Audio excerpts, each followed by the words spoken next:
सजावट में सबसे अच्छे फूल लगाना। पूरी हवेली महकनी चाहिए, किसी भी चीज की कोई कमी नहीं होनी चाहिए। आखिर हमारी बेटी की शादी है। सरपंच जी आप चिंता ना करें। और हाँ, मेहमानों का खास ख्याल रखना। तुम जाओ बादाम का दूध और शरबत ले आओ। ठीक है। अरे वीना, क्या हुआ? तुम बहुत डरी हुई लग रही हो। भाई आज तो तुम्हें खुश होना चाहिए, तुम्हारी बेटी सुहागन होने जा रही है। अपनी बेटी की ब्याह के लिए जितने सपने संजोए थे सब के सब आज सच होने जा रहे हैं। तो फिर मेरी चिंता का कारण आप अच्छी तरह से जानते हैं। मुझे भी इस बात की चिंता है, लेकिन तुम डरो मत। मैंने सबको चौकन्ना कर रखा है। 2 पहलवानों को बंदूकों के साथ सोनिका के कमरे के बाहर तैनात कर दिया है। इस विवाह में कोई अड़चन नहीं आएगी, मुझ पर भरोसा रखो। भगवान करे सब ठीक ठाक हो जाए और मेरी बेटी सोनिका के जीवन में कभी भी कोई अड़चन ना आए। आप क्या सोच रहे हैं? मीना, मैं सोच रहा था हमें सीआईडी की मदद ले लेनी चाहिए। एक बार तो उन्हें इत्तला कर देना चाहिए। हाँ, ये बिल्कुल ठीक कह रहे हैं आप। मैं अभी सीआईडी की ऑफिस जाता हूँ। लेकिन यहाँ पर सारी चिंता मत करो, यहाँ पर किसी को कुछ पता नहीं चलेगा। सब तैयारियां ठीक ठाक चल रही हैं। सुरक्षा का बंदोबस्त कड़ा है। तुम बस अपने आंख और कान खुले रखना और बाहर देखते रहना। जी ठीक है, मैं ध्यान रखूंगी। लेकिन आप मुहूर्त से पहले आ जाना, वरना। चिंता मत करो, मैं जल्द ही वापस आ जाऊँ। सब ठीक हो जाएगा।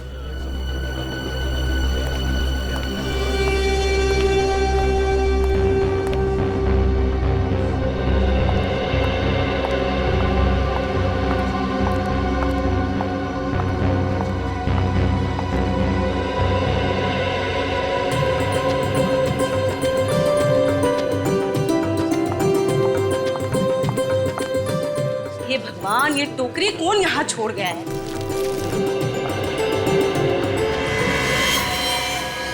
क्या है?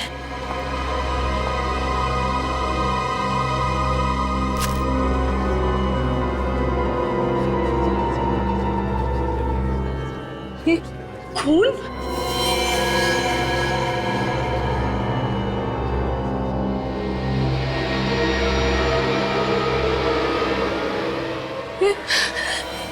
इतना सारा खून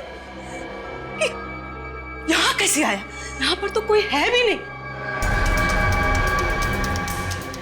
फंस क्यों रहा है? खींच क्यों नहीं रहा है?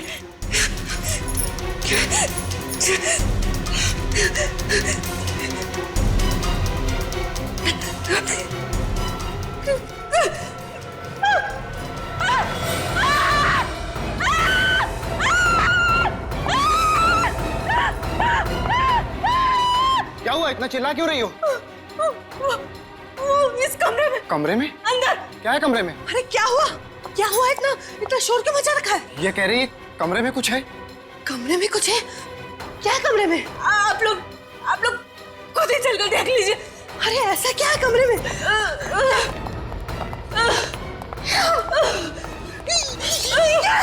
ये खून कैसा? हाँ? किसका खून है? वो बिस्तर के पीछे। बिस्तर के पीछे? बिस्तर के पीछे क्या? ये भगवान! ये क्या? हाँ? ये यहाँ कैसे है? क्या हुआ मालकिन? आप लोगों के होते हुए ये कैसे हो गया? हाँ? कैसे हो गया? मालकिन, हम तो अपनी जगह पर थे, हमें नहीं पता ये सब कैसे हुआ। एक मिनट। अगर आप लोग अपनी जगह छोड़कर आए तो फिर? हे भगवान! हट जाओ मेरे रास्ते से! हट जाओ! सर ये देखिए, उसकी बैंक की डिटेल्स और बाकी सारे फोटोग्राफ्स। ये देखो।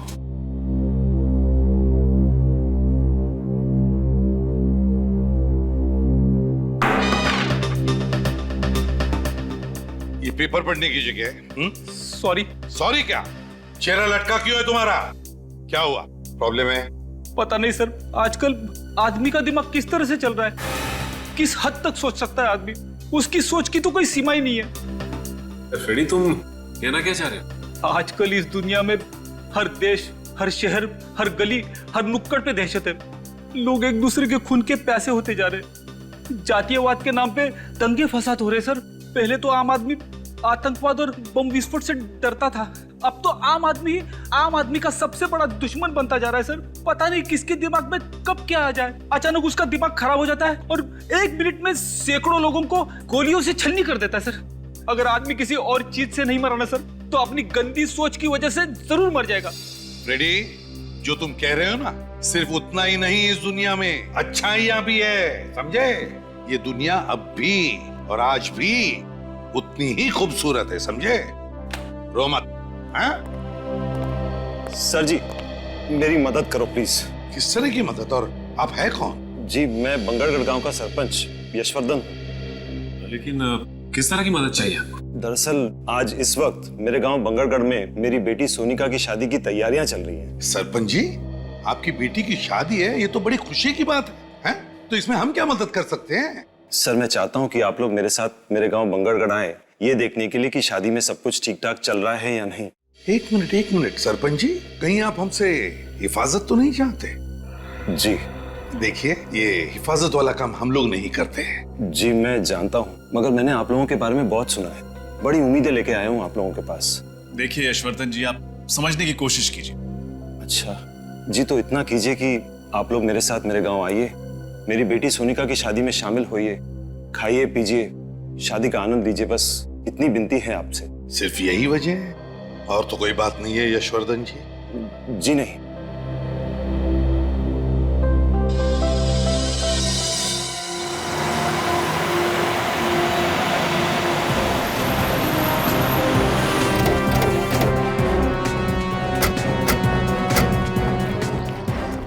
आइए, अंदर आइए। चलिए।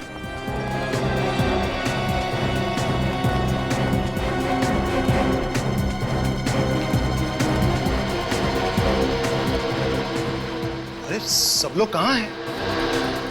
वही तो है? हो क्या रहा है यशवर्धन जी?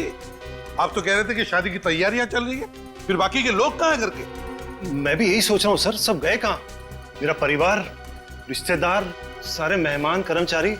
जब मैं यहाँ से निकला था तो पूरे घर में चहल पहल थी। हे भगवान, मेरी बच्ची! ये आवाज, ये तो किसी की रोने की आवाज है।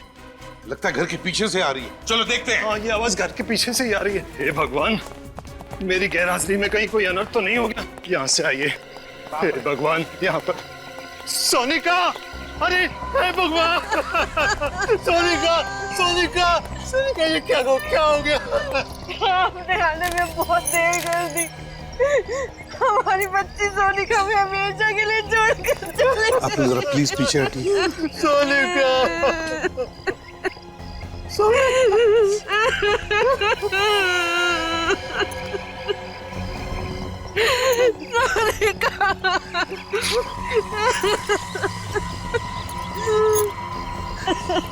हमारी बच्ची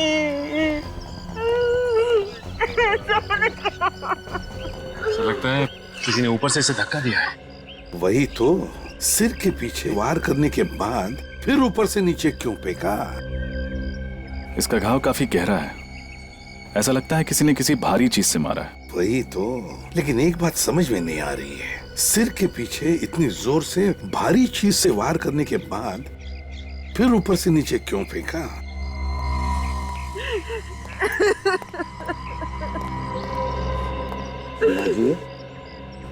देखिए, मैं समझ सकता हूँ कि ये सही वक्त नहीं है आप लोगों के साथ कुछ बात करने का या सवाल पूछने का, मगर अगर हमें खोनी को पकड़ना है तो आपको थोड़ी सी हिम्मत रखनी पड़ेगी, हमारे सवालों का जवाब देना पड़ेगा।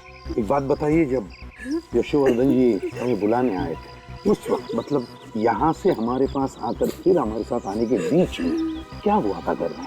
सब कुछ इतना जल्दी में हो गया कि कुछ पता ही नहीं चला। पहले कमरे में वो खून, उसके बाद वो कटा हुआ हाथ, उसके बाद मैं सोनिका के कमरे में ऊपर गई तो फिर सोनिका! दरवाजा तो खुला। सोनिका! कमरे में कोई नहीं। सोनिका! कहाँ चली गई मेरी बच्ची? सोनिका! खिड़की की तरफ क्यों जा रहा है खून? सोनिका! यशोवर्धन जी, आपकी गैर हाजिरी में बहुत कुछ हो गया है। अगर मैं घर छोड़कर गया ही नहीं होता तो ये सब कुछ नहीं होता। हम आपका दुख समझ सकते हैं।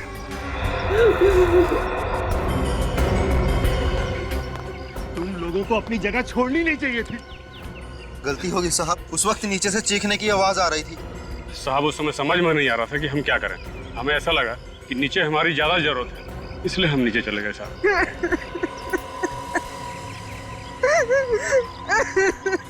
मीना जी, क्या आप हमें वो जगह दिखा सकती है जहां पर वो खून और हाथ मिला? प्लीज। जी। इस तरफ ये रखो।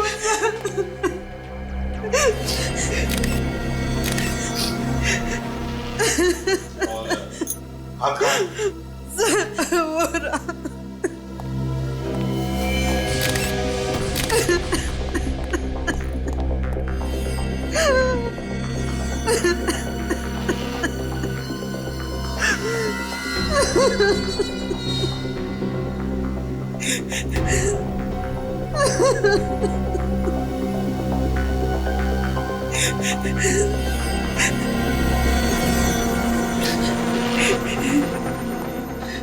वीणा जी, यशोवर्धन जी, ये हाथ और ये खून दोनों भी नकली है।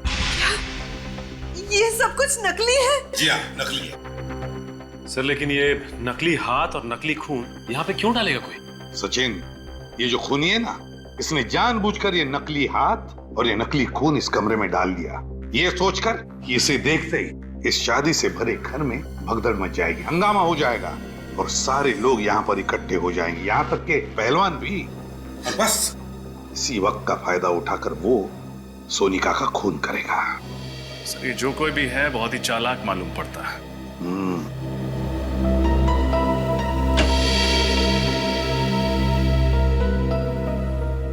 लगता है खूनी पीछे के दरवाजे से अंदर आया है।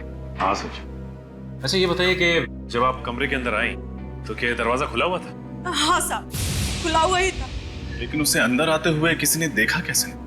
तो किसी ने तो देखा होगा।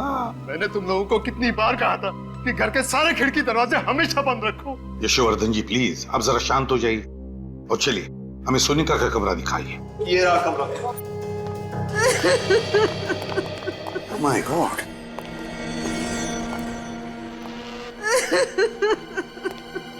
क्या हुआ है यहाँ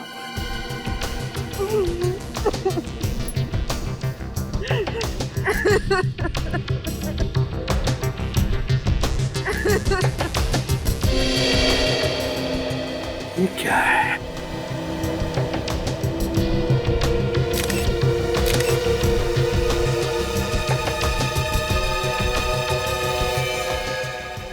किस कपड़े का टुकड़ा है ये तो मेरी बेटी सोनिका की साड़ी का टुकड़ा है। माय गॉड, सोनिका की साड़ी का टुकड़ा। लगता है खूनी ने सोनिका को यहाँ इस खिड़की में से नीचे फेंक दिया और बेचारी नीचे गिरते वक्त उसकी ये साड़ी उस खिड़की में अटक गई और ये कपड़े का टुकड़ा वहां मिल गया।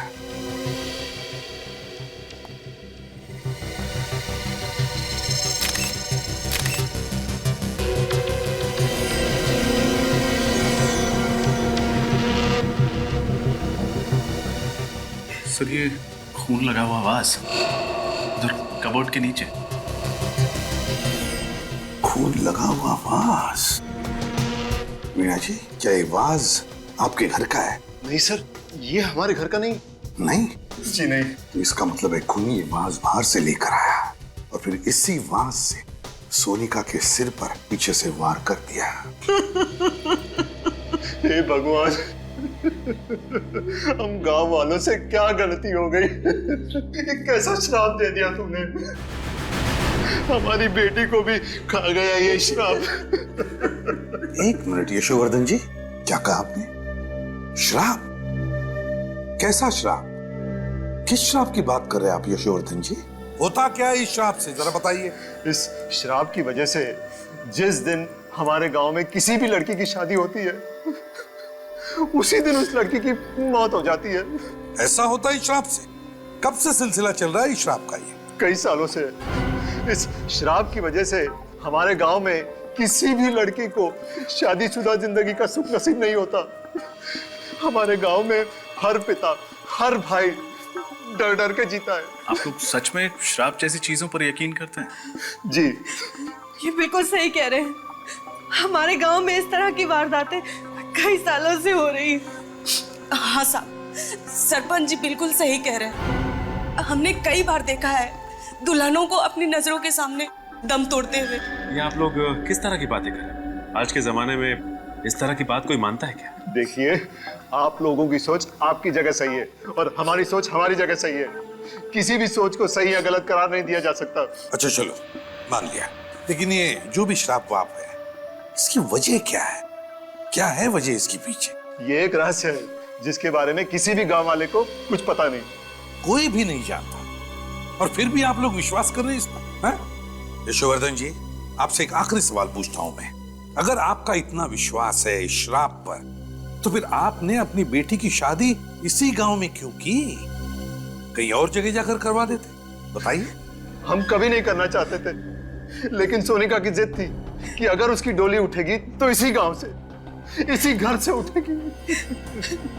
उसकी जिद के आगे हमें झुकना पड़ा और हमने शादी की तैयारियां भी शुरू कर दी। हमने उसे बचाने की हर कोशिश की, लेकिन ये श्राप हमारी बच्ची को निकल गया। नहीं वीणा जी, देखिए, ये श्राप वाप कुछ नहीं होता, सब झूठ है ये। मेरी बात पर यकीन कीजिए, इसके पीछे कोई और है, कोई ऐसा शख्स जो सालों से आप में दहशत फैला रहा है इस श्राप के आड़, समझा? और हमें यही पता लगाना है कि है कौन ये, और हम पता लगा कर रहेंगे ही। एक बात बताइए, आपकी बेटी की शादी की तैयारियों की कोई वीडियो रिकॉर्डिंग वगैरह की है आपने? जी हाँ, है। तो ये वीडियो रिकॉर्डिंग हमें दीजिए। और सचिन, पता लगाओ इस गांव में ऐसी कितनी लड़कियां हैं, कितनी दुल्हनें जिनकी इस तरह की मौत हुई है, और उनके बारे में पूरी जानकारी निकालो। सब मिल गया सचिन, जानकारी, सीडी, सब कुछ? हाँ सर, सीडी भी मिल गई है और शादी की जानकारी भी। वेरी गुड, लगाओ सीडी जल्दी। दया, कुछ तो जरूर पता चल जाएगा सारा चक्कर क्या है। सर, मुझे तो लगता है ये सारे खून उसी श्राप की वजह से हो रहे। चुप रहो फ्रेडी। फ्रेडी, आइंदा अगर श्राप शब्द तुम्हारे मुंह से निकला ना, तो समझ लेना कि तुम्हारी हमेशा के लिए ट्रांसफर इस बांगड़गढ़ में हो। नहीं सर, ऐसा मत करना सर। चुप, आइंदा ये शब्द तुम्हारे मुंह से निकलना नहीं चाहिए। कौन सा? श्राप। हाँ,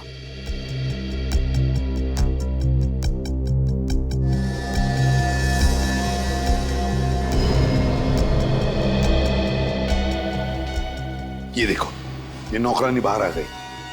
गड़बड़ हो गई है, घर के सारे लोग इकट्ठा हो गए। नौकरानी कुछ कह रही है। ये सारे के सारे इस कमरे के अंदर गए। इसी कमरे में वो नकली हाथ और नकली खून मिला था। देखो, दोनों पहलवान भी आ गए, चौकीदार ये भी अंदर गए। इसका मतलब है घर के सारे लोग इस कमरे के अंदर हैं। ये कौन है? ये लाल साड़ी वाली औरत? अरे, तो ऊपर जा रही है। सर, यहाँ पे भगदड़ मच गई, बाकी के सारे लोग इस कमरे में गए। ये ऊपर की तरफ जा रही है। ऊपर तो सोनिका का कमरा है सर। हाँ, ऊपर तो सोनिका का कमरा है। देखा फ्रेडी, ये कोई श्राप वाप का चक्कर नहीं, ये इस लाल साड़ी वाली औरत का चक्कर है। दया, कहीं ऐसा तो नहीं कि सोनिका का खून इस लाल साड़ी वाली ने ही किया है? सर, रिवाइंड करना सर। बस प्ले करो सर। जरा इस औरत की चाल को जरा गौर से देखना, कुछ तो गड़बड़ है सर। हाँ दया, चाल तो मर्दाना लगती है। सर, कहीं ऐसा तो नहीं कि कोई आदमी ये साड़ी पहन के अंदर जा रहा है? हो सकता है, और इसी आदमी ने सोनिका का खून किया है। सर, अगर इसी आदमी ने उन बाकी दुल्हनों को मारा है, तो हो सकता है उनकी शादी पर भी ये गया लड़की बन के। बिल्कुल सचिन, सारी जानकारी है ना इसमें? हाँ सर, लेकिन सर शादी की डेकोरेशन करने वाले तो सारे लोग अलग थे, यहाँ तक कि केटरर भी अलग, और तो और शादी में जो मेहमान आए थे वो भी अलग है। एक शादी में जो आया वो दूसरी में नहीं है। अच्छा, पांचों शादियों में सारे के सारे लोग अलग अलग थे? यहां तक कि मेहमान भी। लेकिन ये क्या, इन 5 शादियों में एक आदमी कॉमन है। कौन सर? पंडित जी, दया जगनलाल पंडित। लेकिन सर सोनिका की मौत तो शादी की रस्में शुरू होने से पहले ही हो गई थी। उस वक्त पंडित जगनलाल तो पहुंचा भी नहीं होगा सर। अगर आने वाले तो थे पंडित जगनलाल, तो कहीं ऐसा तो नहीं कि सोनिका का खून इस पंडित जगनलाल ने ही किया, लाल साड़ी पहनकर? हो सकता है सर, या तो वो खुद खूनी है या फिर खूनी के साथ मिला हुआ है। इस पंडित जगनलाल को मिलना ही पड़ेगा।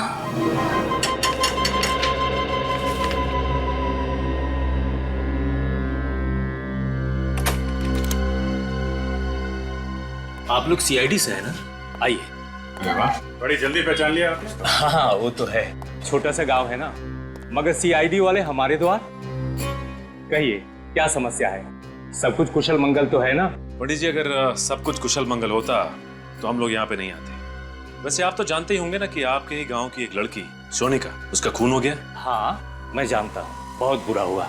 सोनिका बिटिया को मैं बहुत अच्छी तरह से जानता था, मैं ही उसकी शादी करवाने वाला था। ये हम जानते हैं पंडित जी। आप ये बता सकते हैं कि सोनिका का खून किसने किया होगा? देखिए श्रीमान, हम पंडित हैं, हमारा काम रिश्ते जुड़वाना और शादियां करवाना है, बाकी किसी चीज से हमारा कोई संबंध नहीं है। तो पंडित जी, आप ये भी नहीं जानते होंगे कि अब तक आपके गांव में जितनी भी दुल्हनों की हत्या हुई है वो किसने की?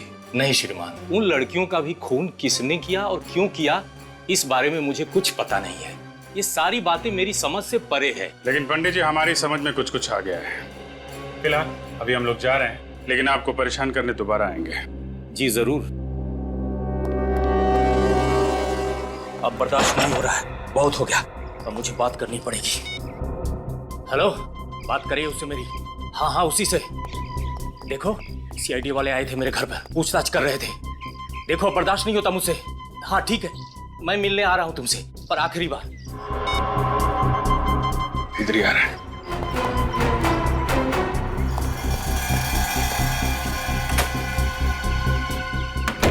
हे प्रभु, रक्षा करना मेरी। ये किस धर्म संकट में डाल दिया।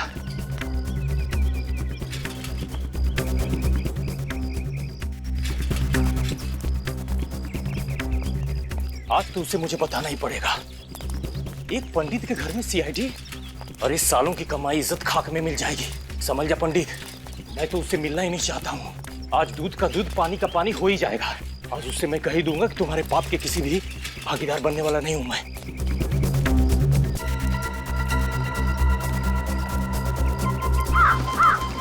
अभी तो यही था सर, अचानक गायब हो गया। उसे कहीं नजर नहीं आ रहा है। देखो कहीं कहीं आसपास छुपा होगा। सर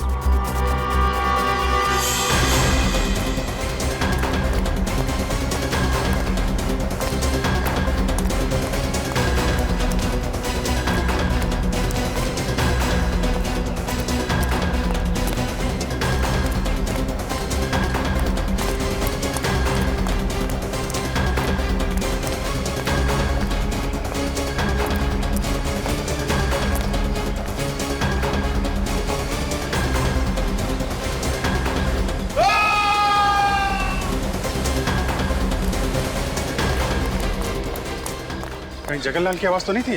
सर आवाज यही कहीं से आई, इस तरफ। अरे यहाँ तो भीड़ जमा है। जगनलाल के साथ? एक्सक्यूज मी, प्लीज हटिए, प्लीज हटिए हटिए हटिए, हमें तहकीकात करने दीजिए। और हाँ, किसी भी चीज को हाथ मत लगाइएगा। हे भगवान, इस शापित गांव के एक लौते पंडित को भी आपने उठा लिया। अब क्या होगा हमारा? कल ही तो इन्हें मैं मंदिर के बाहर मिला था। सर खूनी ने चाकू पीठ में लगा छोड़ दिया है। सर लगता है खूनी ने चाकू फेंक के मारा होगा और भाग गया। अजीब सी बात है सर, एक गांव के पंडित को कोई क्यों मारना चाहेगा? अजीब बात तो इस गांव की हर एक चीज है, एक के बाद एक खून होते जा रहे हैं। पर खूनी इतनी जल्दी जगनलाल को मार के कहां भाग गया? लेकिन आसपास चेक करो जरा। हटिए हटिए। सर कहीं ऐसा तो नहीं कि जगनलाल जिस आदमी से फोन पे आखिरी बार बात कर रहा था उसी ने इसे बुलाया यहाँ पे और मार दिया? जगनलाल को उसके इरादे पे शक नहीं हुआ होगा कि वो उसका खून करने वाला है। हाँ सर, इसने सीआईडी के आने की खबर दी होगी और उस आदमी ने इसका हमेशा के लिए मुंह बंद कर दिया। इसका मतलब सिर्फ हम ही नहीं, वो खूनी भी इन गलियों में भाग रहा था इस जगनलाल के पीछे। मौका पाते ही उसने चाकू मारा और भाग गया। हाँ सर, ये जो कोई भी है काफी चालाक आदमी है। सर। हाँ सर, आसपास कुछ भी नहीं मिला। अच्छा, इसका थैला चेक कर लेना।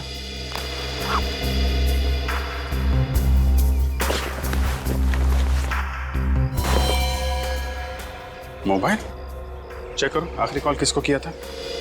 सर आखिरी नंबर तो कोई लैंडलाइन नंबर है। लैंडलाइन लगा लो। रिंग तो बज रही है सर। सर घंटी यहाँ भी बज रही है कहीं पे। कट करना, फिर से लगा।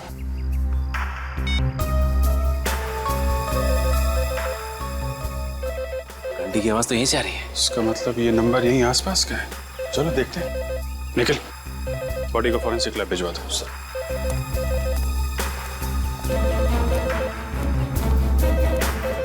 आवाज यहीं से आ रही है।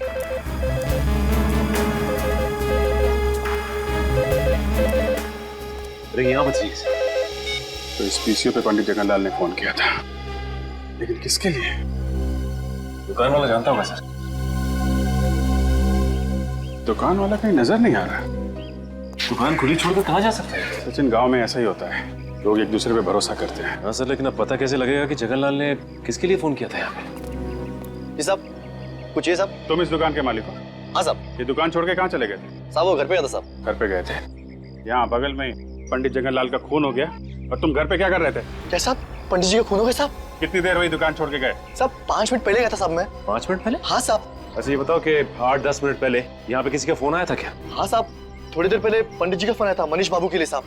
मनीष बाबू? कौन है ये मनीष बाबू? साहब वो जो घर दिख रहा साहब वहीं पे रहता साहब वो। अच्छा मनीष, ये मनीष बाबू का फोन अक्सर यहाँ पे आता रहता है क्या? हाँ साहब, उन्होंने बोल के रखा साहब कि जब भी उनका फोन आया तो उनको बोल देना, तो बोल देता था साहब मैं। तो उनके पास खुद का फोन या मोबाइल नहीं है क्या? नहीं साहब, जहाँ तक मैंने देखा है उनके पास खुद का मोबाइल फोन नहीं है साहब। जब भी फोन करना होता साहब वो मेरे पास ही आते साहब। अभी होंगे मनीष बाबू घर पे? हाँ साहब, ज्यादातर वो घर पे रहते साहब। क्या दिखाओ घर किधर? चलिए साहब। साहब यही है मनीष बाबू का घर साहब। यहाँ पे तो ताला लगा हुआ है। जगनलाल का खून करके फरार हो गया। ये आदमी हाथ कैसे लगेगा सर? एक काम करते हैं, घर की तलाशी लेते हैं। खोलो ताला।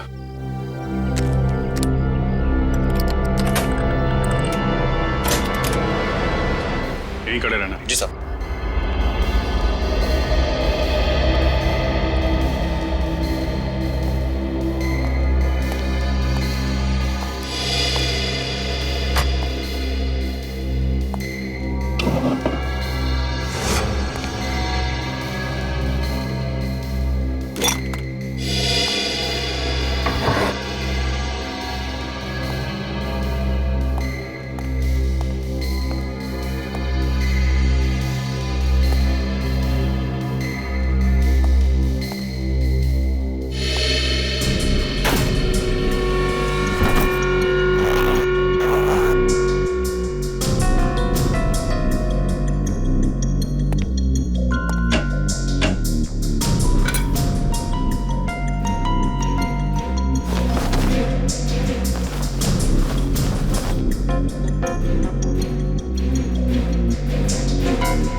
हाँ सचिन, सो ये देखिए, ये साड़ी। ये साड़ी?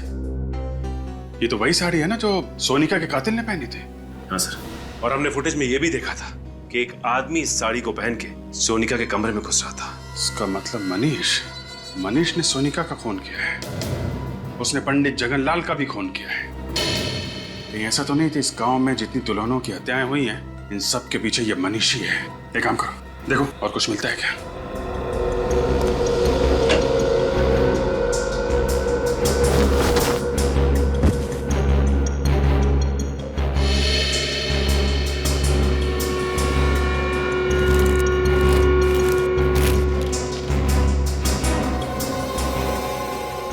ये आदमी और ये औरत, ये फोटो, सर इस औरत को मैंने कहीं देखा है। देखा? कहाँ देखिए? याद करो सर। सोनिका के कमरे में जो फोटोग्राफ्स थे उसमें ये लड़की भी थी। सोनिका के घर पे? इसका मतलब सोनिका इस औरत को जानती होगी। और ये आदमी भी था फोटो में? सर ये आदमी तो नहीं था। फिर ये कौन है? जरा उस दुकान वाले को बुला। भाई साहब जरा अंदर आइए। जी साहब। अरे देखो, ये आदमी मनीष है। नहीं साहब, ये मनीष बाबू नहीं है साहब। क्या ये मनीष बाबू नहीं है? नहीं साहब, मनीष बाबू की तो दाढ़ी है, मूछें है और वो चश्मा भी पहनते साहब, और उनकी उम्र भी ज्यादा है साहब। ये मनीष बाबू हो ही नहीं सकते साहब। अच्छा, इस औरत को देखा कभी? नहीं साहब, इन्हें मैंने पहले कभी नहीं देखा साहब। सर हमें साड़ी तो मिल गई है, लेकिन इसका कहना है कि ये आदमी मनीष नहीं है। तो कहीं ऐसा तो नहीं कि जो आदमी सोनिका के कमरे में भेस बदल के गया था उसे मारने के लिए, वो आदमी ये फोटो वाला आदमी हो सकता है ये मनीष का कोई रिश्तेदार या फिर जान पहचान वाला हो। एक बात बताओ, ये मनीष आदमी कैसा है? मनीष बाबू को इस गांव में आए हुए 1 साल हुआ है। मैं उनके बारे में इतना कुछ नहीं जानता साहब। वो यहाँ पे अकेले रहते थे या इनके साथ कोई और भी रहता था? हाँ साहब, अकेले रहते थे साहब। अकेले? हाँ साहब। किसी को देखा यहाँ पे आते जाते उनसे मिलते? नहीं साहब, मैंने किसी को उनके घर पे आते जाते नहीं देखा साहब। ठीक, तुम जा सकते हो। अगर इस औरत की फोटो यशवर्धन के घर में है तो यशवर्धन इस औरत के बारे में जरूर जानता होगा। चलो यशवर्धन से मिलते हैं।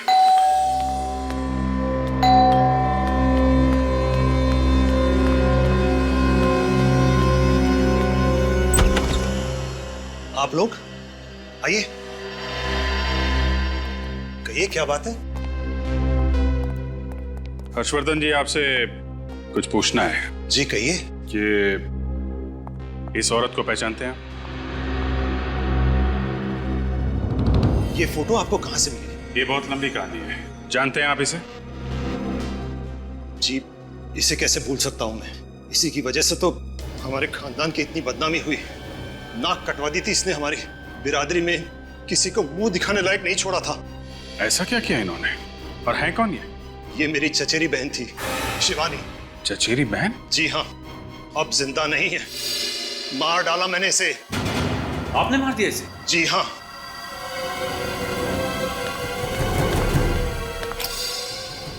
इसी बंदूक से मारा था मैंने उसे 15 साल पहले। क्यों? क्यों मारा आपने? शिवानी को धीरज से प्यार हो गया था, और धीरज हमारी बिरादरी का नहीं था। और धीरज ये है? जी हाँ, यही है धीरज। इसी को लेकर आई थी यहाँ, मुंह काला करके, लाल टीका लगवाने, हमारा आशीर्वाद लेने। बाबा, ये धीरज है। इससे शादी करके मैं अपनी पूरी जिंदगी इसके साथ बिताना चाहती हूँ। शिवानी, इसे जीवन बिताना नहीं, जीवन बर्बाद करना कहते हैं। ये क्या कह रहे हैं आप? बेशरम, तू हमारे खानदान का नाम बर्बाद करना चाहती है? बाबा, आप कैसे सोच सकते हैं कि मैं ऐसा कोई कदम उठा सकती हूँ? बाबा, धीरज बहुत अच्छा लड़का है, आपको भी बहुत पसंद आएगा। बाबा, मैं तेरी हिम्मत कैसी हुई ऐसी बात करने की? अगर मुझे पता होता कि तू हमारे खानदान का नाम इस तरह रोशन करेगी तो मैं तुझे पैदा होते ही मार देता। बाबा, आप मुझसे ऐसे कैसे बात कर सकते? मैंने कभी सोचा भी नहीं था कि आप मुझसे इतनी घिनौनी बात करेंगे। तू मुझे समझाने की बात कर रही है? अरे समझना तो तुझे चाहिए बाबरी। हमारे खानदान में, हमारी जाति में, हमारी बिरादरी में बाहर के किसी लड़के से ना किसी ने शादी की है और ना कोई कर पाएगा। भैया, भैया आप कुछ समझाइए ना बाबा को। शिवानी, तुमने जो कुछ किया गलत किया। भैया, आप भी? हाँ, ये भी। हम सब तेरे खिलाफ हैं। सब अंधे हो चुके, आप सब अंधे हो चुके। आपके अहंकार और अंधविश्वास ने आपको अंधा कर दिया है। बाबा, धीरज दूसरी बिरादरी का हुआ तो क्या हुआ? वो अच्छा इंसान नहीं हो सकता। बाबा, मैं आपसे विनती करती, हमें अपना आशीर्वाद दे दीजिए, हमें अपना आशीर्वाद दे दीजिए। कभी नहीं, जब तक मैं सलामत हूँ कभी नहीं। लेकिन बाबा, वो शिवानी, इनके सामने अपने आंसू बहाने से कोई फायदा नहीं। चलो। बाबा, धीरज वो शिवानी, इनको अगर हमारी बात नहीं माननी तो ना सही, इनके आशीर्वाद के बिना हम अपनी नई जिंदगी शुरू करेंगे, अपना नया घर बसाएंगे। चलो। लेकिन कहीं नहीं जाओगे तुम। देखिए, आप लोग हमारा कुछ नहीं बिगाड़ सकते। शिवानी अब बालिक है। चलो शिवानी। बस, मैं कहता हूं चलो। अब बहुत हो चुका। यशवर्धन, बंदूक लेकर आओ। ये क्या कर रहे हैं आप? यश नहीं, शिवानी आपकी बहन है। छोड़ो मुझे। गोली चलाओ, चलाओ गोली। यशवर्धन, चलाओ गोली। धीरज, धीरज। यशवर्धन, हर्षवर्धन, लाशों को ठिकाने लगा दो। पिताजी के दबाव में आके मार दिया मैंने इन दोनों को, और इसी वजह से मैंने इन्हें आज तक माफ नहीं किया। ऑनर किलिंग, इस तरह किसी की जान लेने में कैसा सम्मान? क्या मिलता है आप लोगों को ये सब करके? सचिन, गन ले लो इनके। लाइए, ज्यादातर लाइए। अरेस्ट करें सर? गिरफ्तार तो करेंगे ही। जो गुनाह इन्होंने किया है उसकी सजा तो इन्हें भुगतनी ही पड़ेगी। सचिन, इस धीरज की फोटो मनीष के घर में है, कुछ समझे? हाँ सर, इसका मतलब मनीष और धीरज एक दूसरे को अच्छी तरह से जानते थे, दोस्त थे एक दूसरे के, और धीरज की जान का बदला लेने के लिए मनीष ने इनकी बेटी सोनिया को मार दिया। जल्द से जल्द इस मनीष को ढूंढना होगा। दया, ये धीरज मरा है और मनीष जिंदा है, और मरे हुए धीरज की फोटो मनीष के घर में हमें मिली। ये कैसे? कुछ ना कुछ तो चक्कर है दया, कुछ ना कुछ तो गड़बड़ है। कैसी गड़बड़ सर?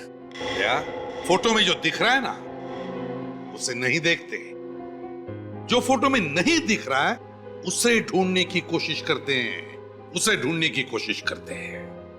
क्या मतलब सर? मतलब अभी पता चल जाएगा रजत, अभी पता चल जाएगा। फ्रेडी, स्केच आर्टिस्ट को लेकर आओ, और सचिन, बांगड़गढ़ के पीसीओ वाले को लेकर आओ, उस पीसीओ वाले को जिसके पीसीओ पर मनीष को फोन आया करते थे।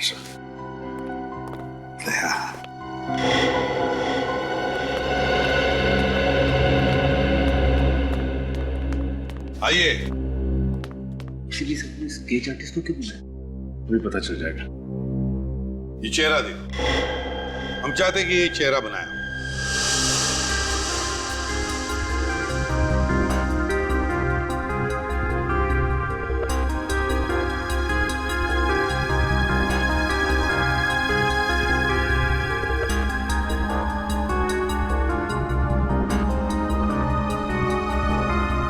वाह, बढ़िया है।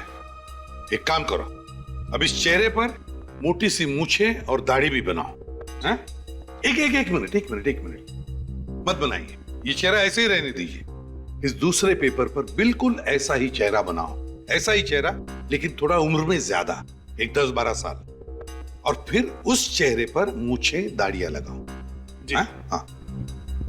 और हाँ, चश्मा भी चाहिए उसे, मोटा सा, ठीक है, काले फ्रेम वाला।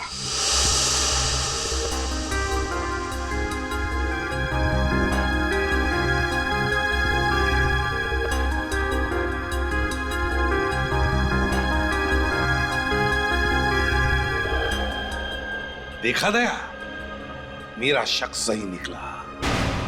ये मनीष ही धीरज है? हाँ साहब, यही मनीष बाबू है साहब। एक सेकंड, ये आदमी तो उस दिन भीड़ में था जब हमने सोनिका की लाश देखी थी। इसका मतलब है आज का मनीष मरा हुआ धीरज है। मगर सर, धीरज को तो गोली लगी थी, फिर वो बच कैसे गए? इसका मतलब धीरज कभी मरा ही नहीं, और मनीष बाबू बनकर सबकी आंखों में धूल झोंकता रहा। एग्जैक्टली। हमें किसी तरह से इस मनीष को पकड़ना होगा। मनीष उर्फ धीरज को ढूंढेंगे कैसे सर? ढूंढेंगे फ्रेडी, ढूंढेंगे। फिर से बांगड़गढ़ गांव में शादी होगी, दुल्हन सजेगी, और ये बाराती भी आएगा।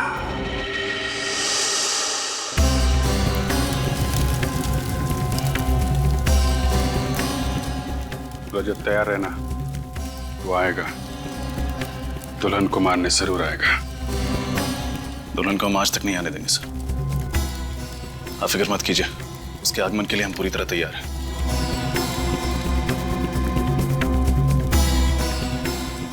पंडित जी, याद है ना विघ्न आने पर कौन सा मंत्र पढ़ना है? जी साहब, मालूम है।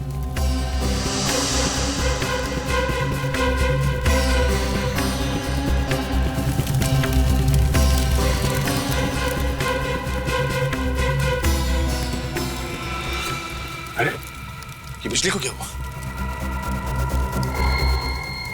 खूनी आ चुका है। रजत, तैयार है ना? ये बिजली नहीं, कुछ और ही है।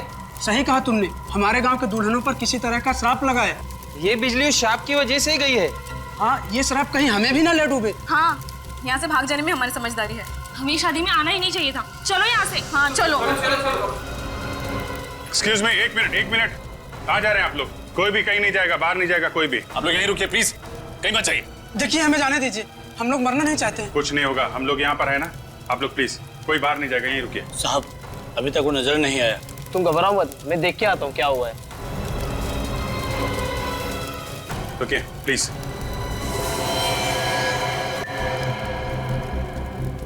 साहब वो अंदर आ गया, दुल्हन की तरफ बढ़ रहा है।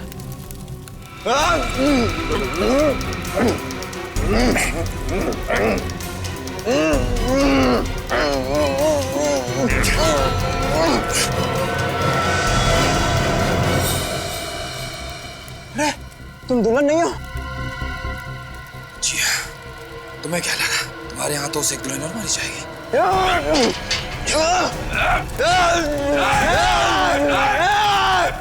आगे मत आना, जला दूंगा। सबको जला दूंगा। मैं जला दूंगा। मशाल लेके कहाँ भाग रहा? ओलंपिक खत्म हो गया, रुक जा। मैं जला। कहाँ जा रहा है? जला मैं, हाँ अपने आप को जला दूंगा। अपने आप को जला देगा? मैं अपने आप को जला सकता हूँ। मनीष और धीरज, जिसने गांव की इतनी मासूम दुल्हनों को मौत के घाट उतारा है, सोनिका का और पंडित जगनलाल का खून क्या ऐसा अपराधी, क्या लगता है रजत अपने आप को जला पाएगा? नहीं सर, इसकी शक्ल देख के तो नहीं लगता। क्या बात कर रहे हो? आप लोगों को मेरी बातों पर यकीन नहीं आ रहा है? मैं खुद को जला सकता हूँ। अच्छा ठीक है, जला ले। देखो निकल गई सारी हवा। मैं अपने आप को पूरी तरह से जला दूंगा, सर से पांव तक जला दूंगा। नहीं सर, मुझे नहीं लगता ये अपने आप को जला सकता। देखिए माथे पे तो पसीना आ चुका है। और इसके पैर भी कांप रहे हैं। जलाऊं तुझे? जलाऊं?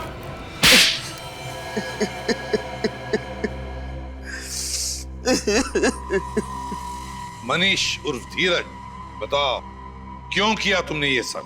इसका जवाब तो मैं पिछले 15 सालों से ढूंढ रहा हूँ। एक भाई अपनी बहन को कैसे मार सकता है? एक बाप अपनी बेटी की खुशियों का गला कैसे घोट सकता है? क्यों दो प्यार करने वालों को लोग जीने नहीं देते? मैं अपनी शिवानी के साथ आशीर्वाद लेने उसके घर गया था और मिला क्या? धीरज! तुम बच कैसे गए?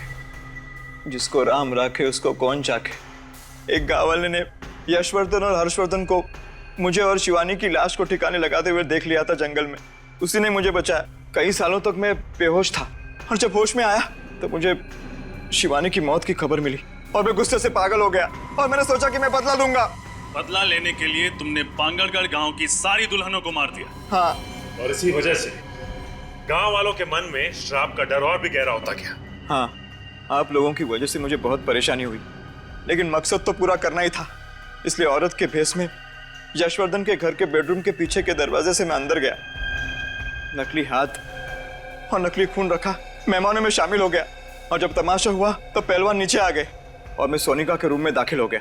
अपने साथ लाए हुए फ्लावर वास से मैंने उसके सिर पर मारा और उसे खिड़की के बाहर फेंक दिया। और जगनलाल पंडित, उसको भी तो तुमने ही मारा। क्या बिगाड़ा था उसने तुम्हारा? वो आप लोगों को सब कुछ सच सच बताने वाला था, इसलिए उसे भी मारना पड़ा। तो कहीं ऐसा तो नहीं कि इस जगनलाल पंडित ने ही तुम्हें 15 साल पहले बचाया था? हाँ, उसी ने मुझे बचाया था। भगवान ने तुम्हें दूसरी जिंदगी दी, एक नया मौका दिया जीने का, और तुमने क्या किया? अपना बदला पूरा करने के लिए गांव की मासूम लड़कियों की जानें ली। उनकी शादी के दिन अब तो भगवान भी तुम्हें माफ नहीं करेगा, तुम्हें तो फांसी होकर ही रहेगी।